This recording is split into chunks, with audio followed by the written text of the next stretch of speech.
Seguindo no Liberdade de Opinião, hoje na folga de Alexandre Garcia, que volta na próxima segunda-feira, a gente vai conversar com a doutora Gisele Soares, que é advogada e mestre em Direito das Relações Sociais.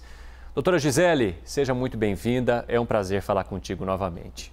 Muito bom dia, Evandro, que saudade que eu estava de você. Bom dia, Sidney Rezende, meu querido amigo, tão gentil. Bom dia para o Alexandre Garcia, merecido descanso, e um bom dia especial para o meu malvado favorito, Thiago Anastácio, que eu estou com saudade de debater com ele. Com certeza ele vai mandar mensagens aqui para te questionar. Ah, com certeza. A gente vai seguir a nossa conversa então, Gisele. Só lembrando que a qualquer momento, se a gente precisar interromper para novidades sobre o que está acontecendo no Rio de Janeiro, eu te aviso e a gente vai retomando o nosso papo. Pois não. Começo falando com você sobre CPI, né? A infectologista Luana Araújo prestou depoimento na CPI da pandemia. A médica foi anunciada em maio para o cargo de secretária extraordinária de enfrentamento à Covid-19, só que aí a nomeação dela foi cancelada 10 dias depois. Durante o depoimento, viu, Gisele, a Luana fez críticas ao tratamento precoce e chegou a afirmar que a discussão sobre o tema equivale a decidir, abre aspas, de que borda da terra nós vamos pular, fecha aspas. Eu peço que você acompanhe comigo. O ministro Marcelo Queiroga é um homem da ciência. Todos nós somos absolutamente a favor de uma terapia precoce que exista. Quando ela não existe, ela não pode se tornar uma política de saúde pública. Mas a pergunta foi, conversou em algum momento? Não conversou, discutiu sobre esse assunto? Isso nem foi um assunto, senador. Essa é uma discussão delirante, esdrúxula, anacrônica e contraproducente. Quando eu disse que há um ano atrás nós estávamos na vanguarda da estupidez mundial, eu, infelizmente, ainda mantenho isso em vários aspectos, porque nós ainda estamos aqui discutindo uma coisa que não tem cabimento. É como se a gente estivesse escolhendo de que borda da terra plana a gente vai pular. Não tem lógica. Gisele, como que você avalia então a fala, né, e a participação da doutora Luana Araújo na CPI da Covid ontem? A doutora Luana, como bem disse o Sidney, ela realmente brilhou. Ela conseguiu se posicionar de uma forma muito firme, muito altiva. Foram mais de 7 horas de depoimento. Ela chegou acompanhada do seu pai, também médico e advogado. E ele permaneceu ali ao lado dela durante todas as respostas às muitas perguntas. Infelizmente, muitas perguntas repetidas, e muitas vezes os senadores faziam a pergunta e já avançavam nas respostas, muitas vezes tentando tendenciar a resposta da doutora Luana, que se posicionou, se colocou muito bem e esclareceu os 2 pontos principais que foram perguntados várias vezes. Se ela sabia o motivo da sua saída e qual a posição dela com relação a fármacos que foram indicados no passado para o tratamento do coronavírus. Com relação a esses fármacos, a doutora Luana fez uma pontuação muito relevante, que foi justamente chamar a atenção para a autonomia e para a independência dos médicos. Isto é, ela não é contra essa utilização desses ou de outros medicamentos, já que não existe, infelizmente, até hoje, nenhum que seja realmente específico para o tratamento do coronavírus, mas ela chamou a atenção para que cada médico tenha essa autonomia, essa independência de, junto com o paciente, ela disse muito bem, numa colaboração, numa parceria, o médico esclareça quais são as possibilidades, entenda qual é o histórico daquele paciente e então trate caso a caso de forma adequada. Ela se posicionou contrária a uma política pública adotando estes fármacos, porque no entendimento dela eles não resolvem, salvo com relação ao corticoide, que ela fez uma menção expressa num determinado momento em que a doença acomete o paciente, e se posicionou muito favorável à vacinação. Ela, inclusive, defendeu bastante tanto o ministro Queiroga, a sua independência, e também com relação à vacinação, ela fez uma defesa muito contundente. Doutora Luana representou muito bem todas as brasileiras. Eu queria pedir, Evandro, só para fazer uma colocação, as mulheres também foram tema ontem da sessão. Eu, mãe de menina, irmã de uma médica que está também neste combate, combate à pandemia, me sinto aqui obrigada a fazer, prestar essa homenagem à doutora Luana, à doutora Anísio, à doutora Mayra, que compareceram à CPI para contribuir com a apuração destes fatos que estão sendo investigados na CPI, mulheres que venceram, que se posicionaram num ambiente predominantemente masculino. A doutora Luana, inclusive, ontem observou muito bem que havia pouquíssimas mulheres na sessão. Há, infelizmente, somente 12 senadoras num universo de 81 senadores, então temos aí menos de 15% de representação das mulheres. Conclamo aqui mais mulheres para que se interessem, para que se dediquem à medicina, para que se dediquem à ciência, também ao jornalismo. Nós precisamos estar melhor representadas, inclusive no Senado Federal, que na próxima eleição tenhamos mais de 12 senadoras para nos representar. Agora, Gisele, eu gostaria de saber a sua opinião sobre uma questão que o Sidney trouxe também, uma possível diferença entre a forma como a doutora Luana Araújo foi questionada e a forma como a doutora Anísio Yamaguchi foi questionada. Você enxerga essa diferença? Isso ficou muito latente de um dia para o outro? Sem dúvida nenhuma. Até me incomodou um pouco o fato de que somente senadores homens ontem tenham prestado sua solidariedade à doutora Anísio. Eu esperava que as nossas senadoras se posicionassem de forma mais contundente. Não há como evitar uma comparação entre os dois depoimentos, não há como evitar de que se note uma grande diferença.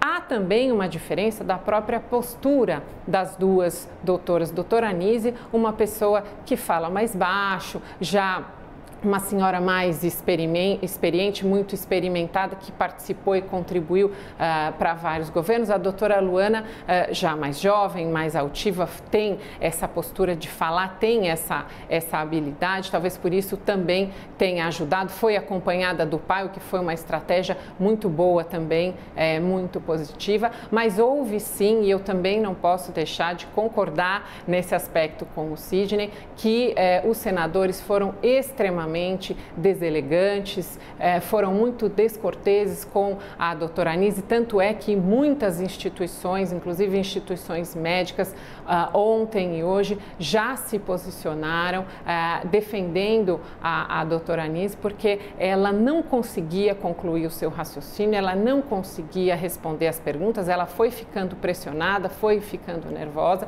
E ela também, assim como a doutora Luana, poderia ter contribuído muito mais para esclarecer os fatos que estão sendo apurados nessa CPI, que é muito importante para o Brasil, é muito importante que esses fatos sejam realmente, exaustivamente apurados, esclarecidos, verificados. Agora, sobre essa questão, dela ter assumido o cargo durante 10 dias, depois ter saído sem nenhuma explicação contundente, Gisele, o presidente da CPI da pandemia, senador Omar Aziz, disse à CNN que o ministro da Saúde, Marcelo Queiroga, não é ouvido por ninguém no governo federal, justificando, inclusive, esse anúncio e essa saída logo depois. Ele usou até o termo de que Queiroga fala para o deserto. Vamos dar uma olhada antes da gente seguir por aqui. Eu vejo o ministro, infelizmente, discursando por deserto. Ele fala, mas ninguém ouve. O governo não ouve o ministro. Isso tem acontecido até na montagem da equipe dele. Ele tenta levar uma profissional preparada, formada nessa área, e ela nos diz lá que não tem ninguém nessa área no Ministério hoje, na área de infectologia. Então é muito complicado o ministro tocar aquilo que é necessário para o Brasil. Gisele, o ministro Queiroga fala para o deserto, discursa para o deserto, como disse o senador Omar Aziz, presidente da CPI? O senador precisa tomar o cuidado de entender que ele é o presidente de uma comissão de investigação. Uma boa investigação é aquela em que os fatos que serão investigados são bem delineados e em que há apuração muito exaustiva e detalhada de cada um desses fatos. Para quê? Para que ao final seja elaborado um relatório. Não é uma peça acusatória. A investigação ela não tem o cunho de acusar ninguém. Por isso mesmo, o bom investigador não é aquele que tira conclusões precipitadas ou interpreta aquilo que é dito pelos depoentes quando estão prestando seus depoimentos. O senador, é claro, um político experimentado, e políticos sempre tomam posição e falam sobre as suas posições, defendem os seus posicionamentos. Mas, neste caso, o senador Omar, inclusive, acabou interpretando mal, porque não foi isso que disse a doutora Luana. O que a doutora Luana disse foi que ela foi informada, foi convidada para compor o ministério e que depois foi chamada, que a todo momento ela tinha acesso ao ministro, que o ministro tem independência, que o ministro levou um programa de saúde bastante importante, arrojado, com boas premissas para o ministério, que ele vem seguindo essas premissas e montando a sua equipe. E que, ao final, ele comunicou a ela que, então, o nome dela não seria publicado. Então, não foi nada disso que disse a doutora Luana repetidas vezes. O senador interpretou o que ela disse como muitos outros senadores, infelizmente, fazem, inclusive durante os depoimentos, o que acaba, por vezes, induzindo até o depoente a dizer algo que não é exatamente aquilo que tem relação com os fatos. É importante que os senadores, principalmente aqueles que participam da CPI, que neste momento em que eles assumem essa posição de investigadores, que eles se limitem a investigar os fatos, a fazer uma verificação de possíveis agentes, o levantamento das provas para esses fatos, para que se verifique se constituem delitos civis, administrativos ou mesmo criminais, e que ao final desta CPI saia um bom relatório, um relatório objetivo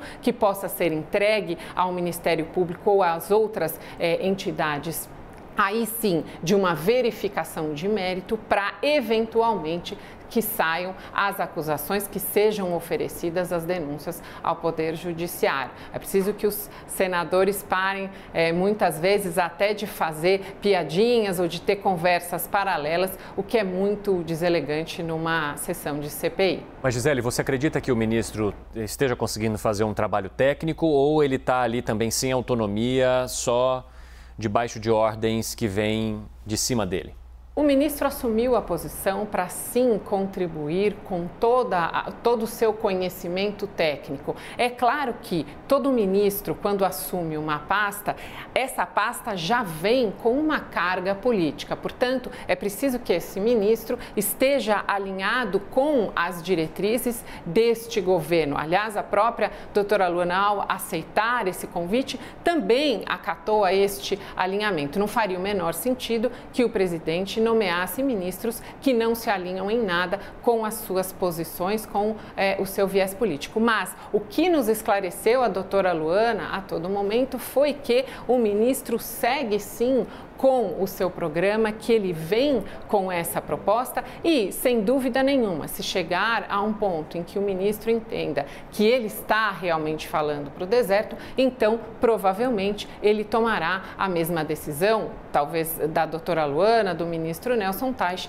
e deixará o governo. Enquanto estiver lá, é importante que ele seja apoiado, e aí me aproveito até da palavra da doutora Luana, que disse contraproducente. Uma fala de um senador que é o presidente de uma CPI, neste sentido de desidratar e de atacar o presidente pela via do ataque ao ministro, desmoralizando o ministro, dizendo que ele não tem autonomia, que ele fala para o deserto, é uma fala absolutamente contraproducente. O senador tem que assumir a sua posição em prol dos brasileiros, ou seja, ele precisa apoiar para garantir que esse ministro tenha, sim, essa autonomia, que a sua proposta vá adiante, porque ele é o ministro da Saúde, ele está no combate, à frente do combate à pandemia, mas nós temos outras muitas carências de saúde que seguem precisando de um bom ministro que esteja à frente, de um técnico. Essa, inclusive, foi a demanda. As críticas ao ex-ministro General Pazuello eram justamente de que ele não era técnico. Então, agora temos um técnico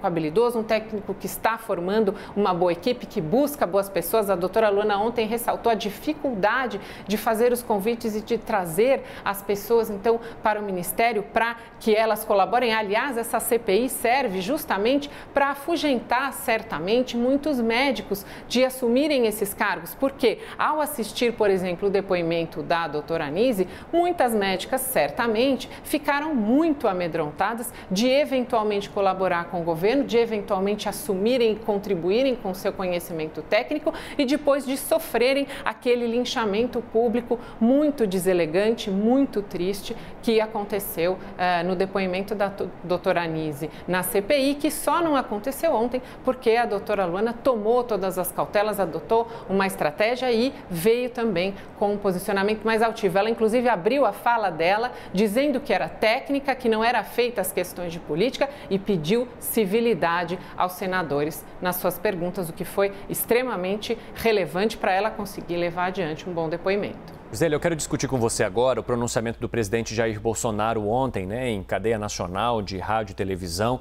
Ele disse e reiterou a oposição às medidas restritivas, disse que elas são contra a Constituição e exaltou feitos de compras de vacina e também medidas na economia, concomitantemente.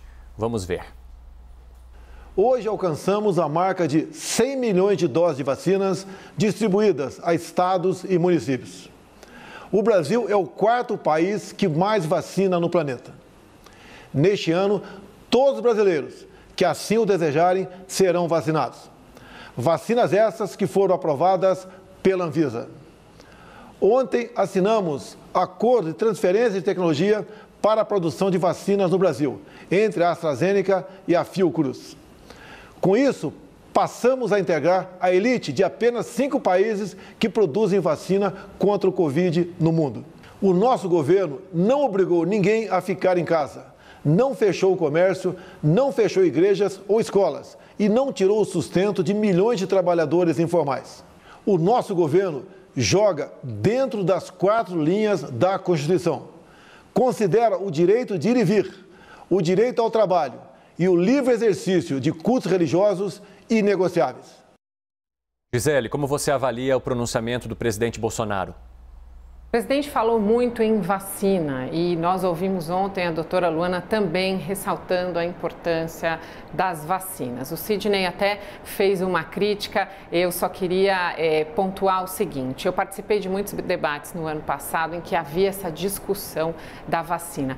Havia a discussão, Sidney, e a gente precisa tomar esse cuidado de não analisar com os olhos de hoje e na situação de hoje fatos do passado. Nós precisamos nos transportar para o ano passado. Havia uma grande insegurança jurídica com relação aos contratos das vacinas. Isso porque as fabricantes das vacinas, elas exigiam que elas fossem eximidas de qualquer responsabilidade caso as vacinas provocassem nas pessoas efeitos colaterais ou efeitos adversos. Isso porque essas vacinas foram produzidas em tempo recorde e não houve o tempo necessário justamente para que fossem levantadas todos esses possíveis efeitos colaterais. Então, isso é que aconteceu aqui no Brasil. Houve essa discussão jurídica necessária para que tivéssemos a segurança nesses contratos e também houve a questão técnica. O Brasil é um dos poucos países que tem um órgão regulador específico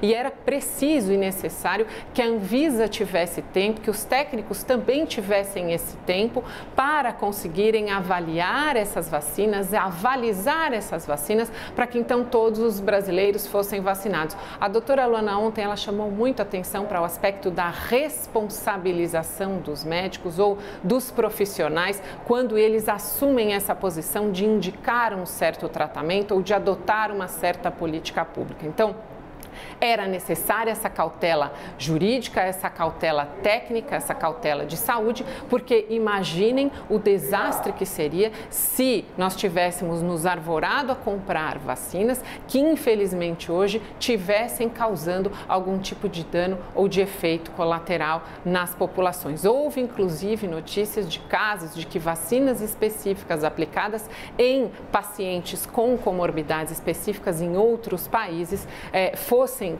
interrompidas, justamente porque as pessoas estavam sendo vacinadas e aquelas pessoas com aquela característica acabavam apresentando muitos efeitos colaterais, muitas vezes até a morte. Então, essa cautela foi necessária. O presidente ontem fez um pronunciamento muito bom com relação às vacinas e falou também do isolamento. O presidente sempre teve essa posição contrária ao isolamento e ao lockdown indiscriminado. Nós, infelizmente, no começo do programa até atrasamos um pouco liberdade de opinião, justamente por conta dessa notícia triste que nós vimos lá na comunidade de Rio das Pedras. Nós vimos as imagens da comunidade e ouvimos muitos dos nossos comentaristas aqui da CNN chamando atenção para a questão social daquele problema.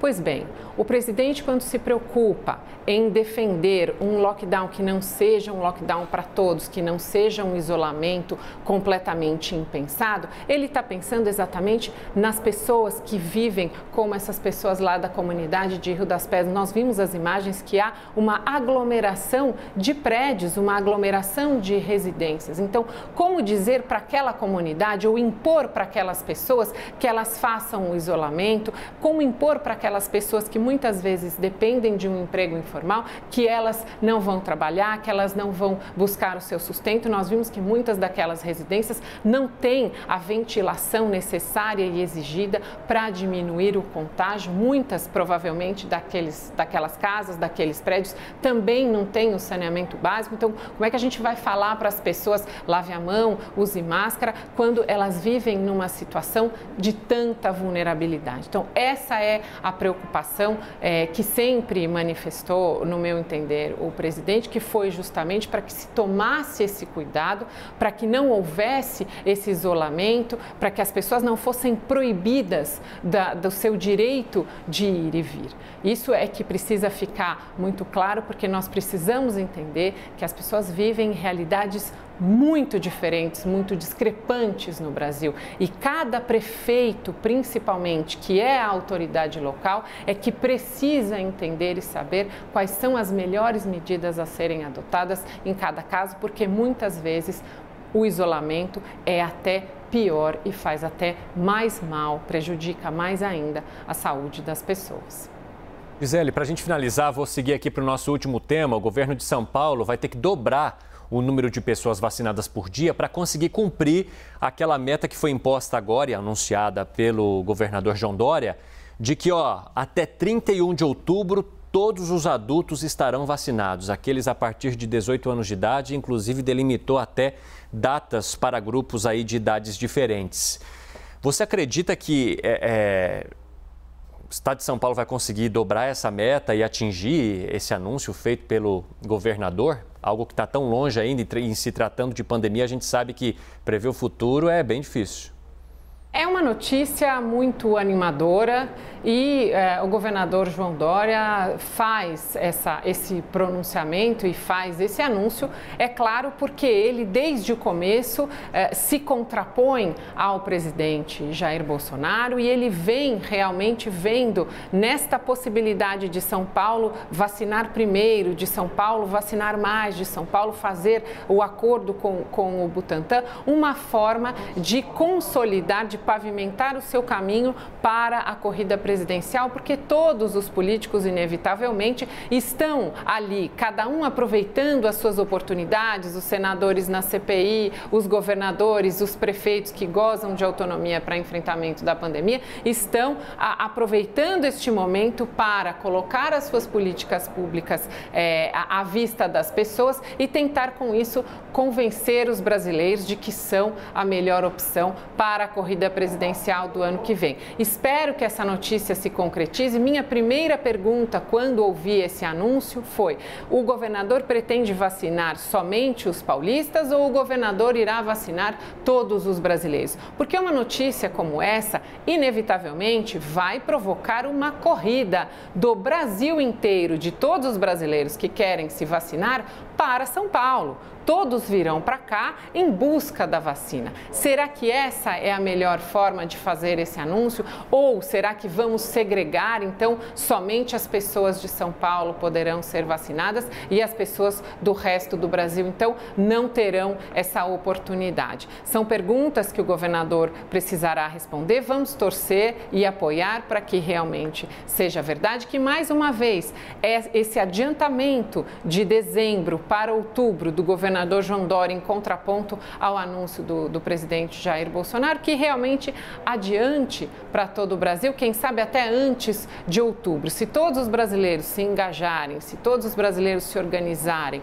e forem e comparecerem para a vacinação e apoiarem os nossos institutos de vacina, nós certamente vamos conseguir. Estamos conseguindo enfrentar essa pandemia com dignidade, com altivez. Estamos vendo aí na CPI quantas contribuições e quantos cérebros importantes nós temos trabalhando pelo país. Então é importante que se mantenha a esperança, que apoiemos, mas certamente, se ele não conseguir cumprir essa promessa, ele estará numa situação muito difícil com o seu objetivo maior, que é concorrer à presidência no ano que vem. Gisele, muito obrigado por sua participação hoje. A gente conversa mais um pouco amanhã, né? Muito obrigada, um beijo para todos vocês. Até amanhã. Até.